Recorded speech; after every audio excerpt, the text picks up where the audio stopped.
निर्माता निदेशक जाऊन मेलोडी चॉकलेट वाटतो आणि निर्मितीच्या चष्म्याच्या काचा जे दुसर पडलेल्या आणि एकमेकांवर आदिराज्य गाजवत असतात हे आपल्या भाषणातूनच कळालेले. मी इतिहासाचा प्राध्यापक आहे.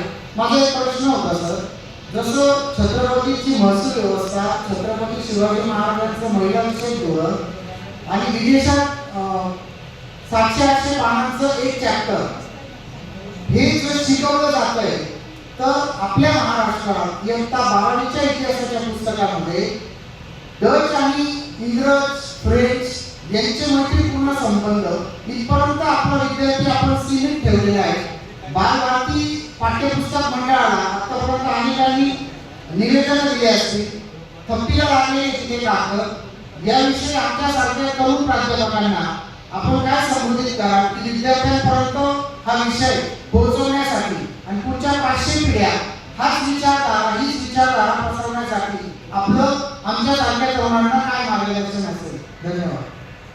असं आहे की शिवाजी महाराजांचं महसुली धोरण, शिवाजी महाराजांचं स्त्री विषयक धोरण, या सगळ्याच्या बाबतीमध्ये आपण ज्या वेळेला जे काही बोलतो ते बोलताना आपल्याकडे उपलब्ध कागदपत्र काय आहेत, दस्तावेज काय आहेत, त्याच्या आधारे आपल्याला बोलायला आपल्या राज्यामध्ये देशामध्येच एकूणच, पण आपल्याकडे अधिक दस्तावेजीकरण हा आपला सगळ्यात कमकुवत दुवा आहे. म्हणजे रायगड एकदा औरंगजेबाच्या काळामध्ये जाळला गेला, मग ब्रिटिशांच्या काळामध्ये जाळला गेला. हाच केवळ आपल्याकडे दस्तावेज नसण्याच्या कारणांपैकी महत्वाचा भाग नाही. एकूण दस्तावेज नीट ठेवणं, त्यांची वर्गवारी करणं आणि त्याचा नीट अभ्यास करणं या बाबतीतला आपला प्रॉब्लेम आहे. तुम्ही आता प्रकाश पवारांनी शिवाजी महाराजांवर अलीकडे लिहिलेले पुस्तक कदाचित तुम्ही पाहिलं असेल. शिवाजी विद्यापीठामध्ये राज्यशास्त्राचे ते प्राध्यापक आहे.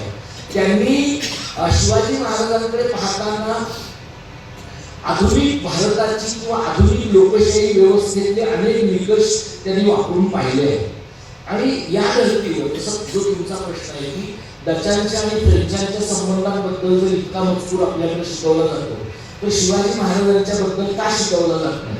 आपल्याकडे इतिहासाचा अभ्यास करण्यासाठी लागणाऱ्या ज्या प्रकारच्या व्यवस्था शाळांमधनं, वाचनालयांमधनं, विद्यापीठांमधनं तयार केल्या जायला पाहिजे त्या प्रकारच्या व्यवस्था नाही. आणि तुम्ही बघितलं तर अशा प्रकारचा संशोधनात्मक अभ्यास करण्यासाठी लोकांना वाहून घ्यावं लागतं. म्हणजे अशा प्रकारचा अभ्यास करणारा माणूस दरवर्षी सेमिनारमध्ये 15 पेपर पाडत नसतो आणि त्याचा API स्कोर असा खोऱ्यानं वाढत नसतो. तो माणूस एका विषयावर एखादाच पेपर छोटासा लिहितो आणि त्या विषयातल्या जगभरच्या तज्ञांशी तो बोलतो. आपल्याकडे काय झालंय, शिक्षणाचं सार्वत्रिकीकरण आणि शिक्षणाचं सुमारीकरण या दोन्ही गोष्टी एकाच वेगाने घडत असल्यामुळे तुम्ही जे ज्या प्रकारची अपेक्षा बाळगताय, म्हणजे अंडर ग्रॅज्युएट लेवलच्या प्राध्यापकाने 125 मुलांना इतिहास पण शिकवायचा, फाउंडेशन कोर्स पण शिकवायचा, आता इंडियन नॉलेज सिस्टीम पण शिकवायचं आणि शिवाजी महाराजांचा इतिहास सविस्तर पण अभ्यासायचा. एवढं केलं तर तो जिवंतच राहणार नाही.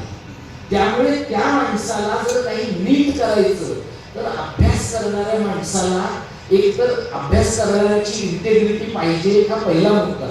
आणि ज्याच्याकडे इंटेग्रिटी आहे त्या माणसाला एखादी टर्म त्या अभ्यासातून मोकळं करणं, त्याच्या अभ्यासावर नीट देखरेख करणं, मेंटॉरिंग करणं, ही जी परदेशातल्या विद्यापीठांवरती इकोसिस्टीम आहे ती आपल्याकडे नाहीये.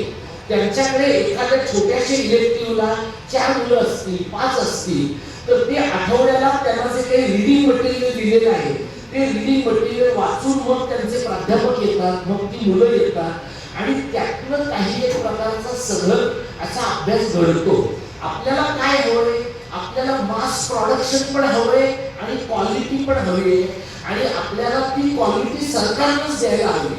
आपलं सरकार इंटेलेक्च्युअली इनकॉम्पिटंट आहे हे आपण मान्य केलं पाहिजे. आणि सरकारमध्ये आत्ताच नव्हे, कोणतंही सरकार लोकशाही व्यवस्थेमध्ये माणसाच्या सहभागाशिवाय इंटेलेक्च्युअली कॉम्पिटंट होऊ शकत नाही. आपला जो मध्यम वर्ग आहे त्याला सरकार या व्यवस्थेबद्दल एकतर तुच्छता आहे आणि पुन्हा सरकारने खूप चांगलं पण करायला हवं. तर ज्यांच्याबद्दल आपल्याला अपार तुच्छता आहे ते चांगलं कसं करतील, मग ते आपण आपल्या पातळीवर नागरी समाजातून केलं पाहिजे. आणि तुम्ही तशा प्रकारचं काम आता इतिहास प्रबोधिनीसारखी संस्था आहे, इतिहासाच्या प्राध्यापकांच्या इतर अनेक संस्था आहेत. तर मला असं वाटतं की सरकार काय करेल मला माहिती नाही, कारण मी सरकारमध्ये 2-2.5 वर्ष काम केलं. सरकारच्या समित्या कशा बनतात हे मला माहिती आहे.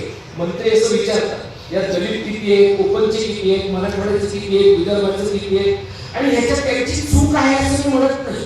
चूक का नाहीये, कारण त्यांना प्रश्न विचारणारे लोक शहाणा माणूस घेतलाय का असं विचारत नाही, आमचा माणूस घेतलाय का नाही असं विचारतात.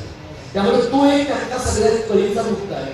तुम्ही जर म्हणताय त्या पद्धतीचं काम शासन करेल की नाही मला माहिती नाही, पण प्राध्यापकांना विशेषतः जे परमनंट प्राध्यापक आहेत त्या परमनंट प्राध्यापकांनी ते करायला पाहिजे. कारण कंत्राटी जे प्राध्यापक आहेत ज्यांना 500, 300, 800 असा पगार मिळतोय, ज्यांचे संसार चालणं म्हणजे झाले तर संसार, लग्नच होत नाही अनेकांची, तर इतकी गंभीर परिस्थिती आहे. आता प्राध्यापकांनी त्याच्यावर भर दिला पाहिजे. आणि तुम्ही म्हणता तसं तुम्ही इतिहासाचे प्राध्यापक आहात, त्यामुळे तुम्ही पुढच्या 500 पिढ्यांच्या बद्दल बोलता. मी म्हणतो पुढच्या 2 पिढ्यांना करेल ना एवढं जरी आपण केलं तरी पुढे, कारण माझा पुनर्जन्मावर विश्वास नसल्यामुळे पुढच्या पिढ्या आहेत का नाही हे मला माहीत नाही, आणि पुढच्या पिढीत आपण माणूस निघू काय आता केलेल्या पापांमुळे आणखी काहीतरी भरकट निघू हे मला माहीत नाही. त्यामुळे पुढच्या 2 पिढ्या बऱ्या निघतील एवढा इंटेलेक्च्युअल कंटेंट आपण जर आपल्या कामात उभा करू शकलो शिवाजी महाराजांच्या बद्दलचा, तरी गोष्टी मार्गी लागतील असं मला वाटतं.